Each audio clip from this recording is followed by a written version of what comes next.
उत्तर प्रदेश के लोग तय किए हैं कि इस बार साइकिल का पंचर करेंगे ताकि पंचर पुत्रों को मोटा काम मिले। उनको भाई साइकिल पंचर होगी तभी तो पंचर पुत्र काम करेंगे। ये कहते हैं कि कागज़ नहीं दिखाएंगे।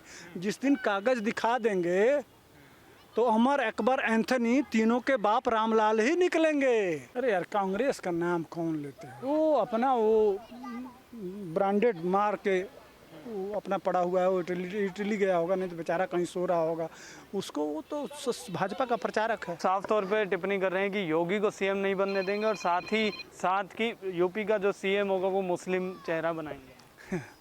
अरे मर गए बनाने वाले भाई, ये सब वोट लेने के लिए लोट लें, हमें बना लें। कौन रोका है? कौन रोका है? अगर मान लीजिए कि उत्तर प्रदेश के लोग अगर यही चाहते हो तो बन ही जाना चाहिए, बना लो। अगर तराजू पे तोल लो।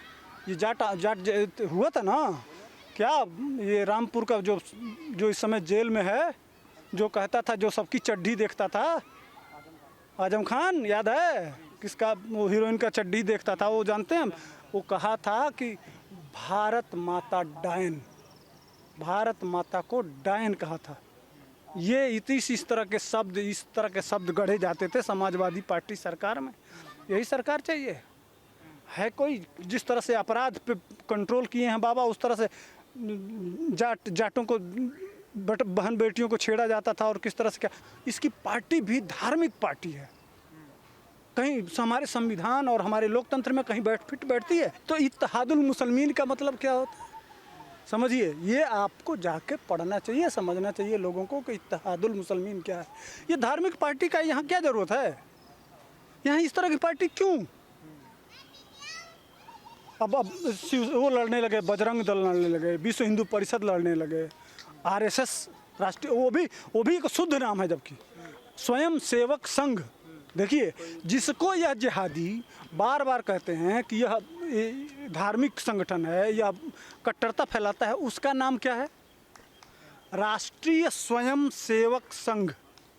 समझिए, स्वयं की सेवा संघ के माध्यम से ज़्यादा लोगों को जुटा के अपने लोगों की सेवा करने की पद्धति। और उसका क्या मतलब है?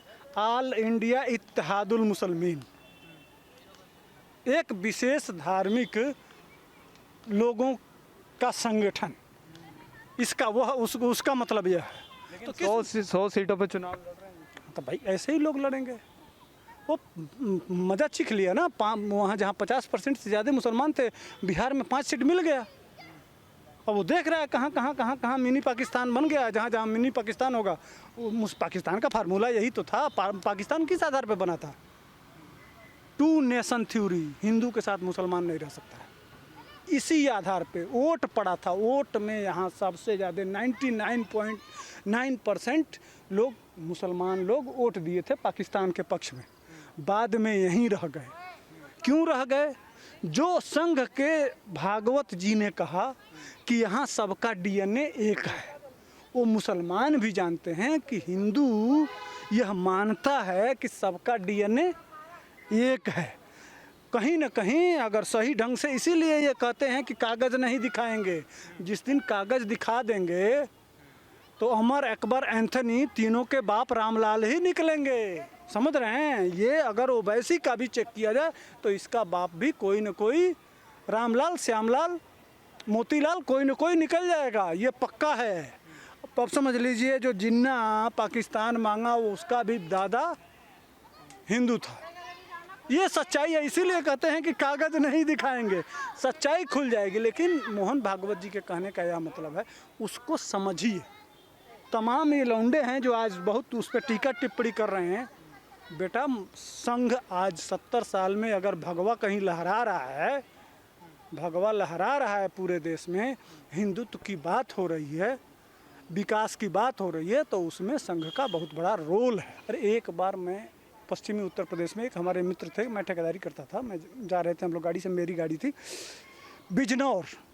तो जाड़े का सीज़न था। तो जाड़े के सीज़न में ये हुआ कि बहुत कोहरा आने लगा, तो हुआ कि गाड़ी यहीं लगा के और सो जाया जाए। बस हम लोग सीट तोड़े और वहीं सो गए।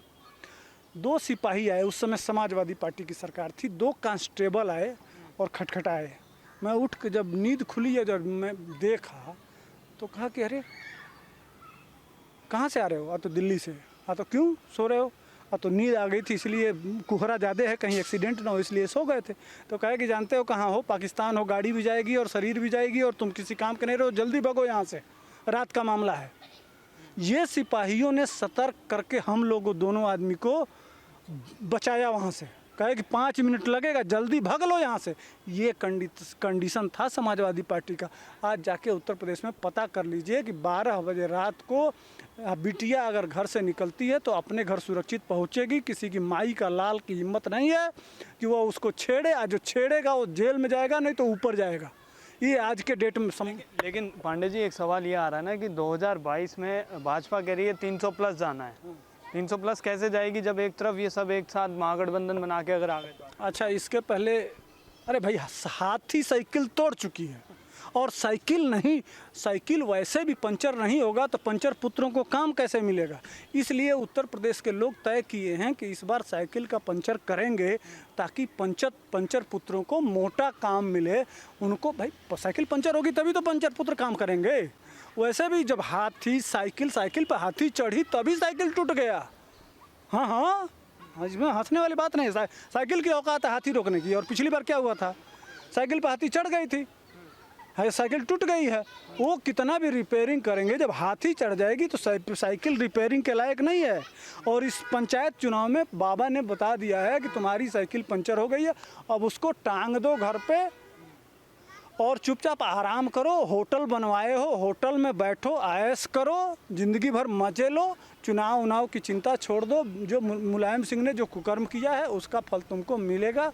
और ये समाजवादी लोग बस देख रहे हैं किस तरह से कुकर्म कर रहे हैं, वही कुकर्म ये करते रहेंगे। और इनको जनता समझ गई है, इनको लतियाएगी, जुतियाएगी और भगाएगी। एक बहुत ज़रूरी और आखिरी सवाल इस इंटरव्यू में आपसे पूछूंगा कि पूरा चुनाव का समीकरण शुरू हो गया है, अलग अलग पार्टियां और अलग अलग लोग आगे आके अब चुनाव की तैयारियों में लगे। कांग्रेस अभी तक कहीं नज़र नहीं आ रही है ज़मीन पे, कहीं नाम नहीं सुनाई दे रहा है मीडिया में या खबरों में। कांग्रेस क्या शांत बैठी है या किसी के साथ गठबंधन करेगी, या कांग्रेस का वजूद यूपी में ख़त्म हो चुका है और बाबा क्या इन सब पे भारी पड़ेंगे? अरे यार, कांग्रेस का नाम कौन लेते हैं यार? वो अपना वो ब्रांडेड मार के वो अपना पड़ा हुआ है। वो इटली गया होगा, नहीं तो बेचारा कहीं सो रहा होगा। उसको, वो तो भाजपा का प्रचारक है, उसको आने दीजिए ना। वो जितना प्रचार करते हैं, जहाँ जहाँ देखिए, पश्चिम बंगाल नहीं गए तो थोड़ी सी दिक्कत आ गई। वो तो हमारे प्रचारक हैं।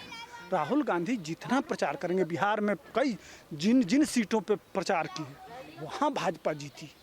तो राहुल गांधी तो सेकंड, माने सबसे मोदी जी के बाद अगर दूसरा कोई प्रचारक है तो राहुल गांधी है। राहुल गांधी को, अरे बहन भी, अब भाई ने इतना बड़ा कारनामा किया है तो बहन पक्का करेगी।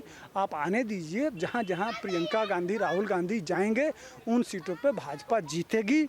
तो हमारे वो प्रचारक हैं, वो इस तरह से जाके मोदी जी और जोगी जी को इतने अपशब्द बोलेंगे और जनता इनको ढंग से जवाब देगी।